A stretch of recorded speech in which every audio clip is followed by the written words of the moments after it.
કૃષ્ણનગર, ઇન્દિરાનગર, ઘાઘરેટિયાના રહીશો દ્વારા આજે કલેક્ટર કચેરી ખાતે આવેદનપત્ર સુપરત કરી રજૂઆત કરી હતી।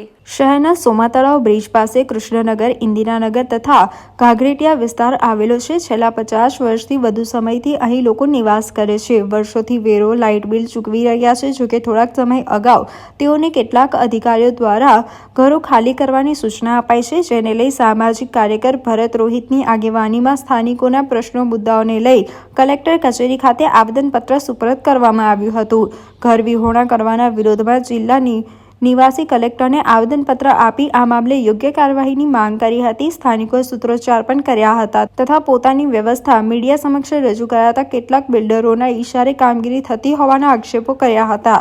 સામાજિક કાર્યકર દ્વારા પણ આ મામલે રોષ ઠાલવ્યો હતો। નીચે ઘાઘરેટિયા છે, એમાં ઇન્દિરાનગર છે, કૃષ્ણનગર છે, આ બધા નગરો આવેલા છે। 2 દિવસ પહેલા સરકારી કર્મચારી આવીને કહી ગયા છે કે મંગળવારે ફોર્મ ભરી દેજો ને 15 દિવસમાં તૂટી જવાના છે। તેમના બાપની જાગીર નથી કે કોઈ નોટિસ વગર કે કોઈ પણ વસ્તુ વગર આવી શકે।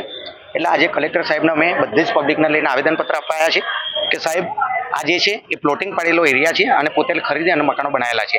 આ કોઈ આવાસના મકાનો નથી।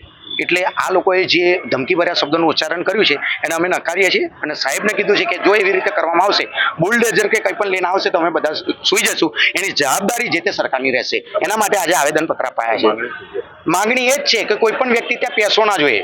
અમે સારી રીતે રહીએ છીએ અને અમે રહીશું। તમે અમુક પાણીનું બાળ આવ્યું તો કયા હતા? વોટ લેવા જ આવ્યા છે। અમે જીવી લઈએ છીએ। ત્યાં સાપ નીકળતા હતા, આટલા પાણી બી ગયા છે, કોઈ દેખવા નહીં આવ્યું। તો સોનાની લંગડી તમે ત્યાં મીટ ના માંડતા ને તો અમારી નજર તમારી ઉપર રહેશે। કેટલા વર્ષથી ત્યાં રહો છો? 40 થી 50 વર્ષ થયા। 40 થી 50 વર્ષ। સમાચારોના સતત અપડેટ મેળવવા માટે લોકમત ન્યૂઝને YouTube ઉપર સબસ્ક્રાઇબ કરો, બેલ આઇકોન દબાવો અને અમારી સાથે જોડાયેલ રહો ફેસબુક, ઇન્સ્ટાગ્રામ અને ટ્વિટર ઉપર।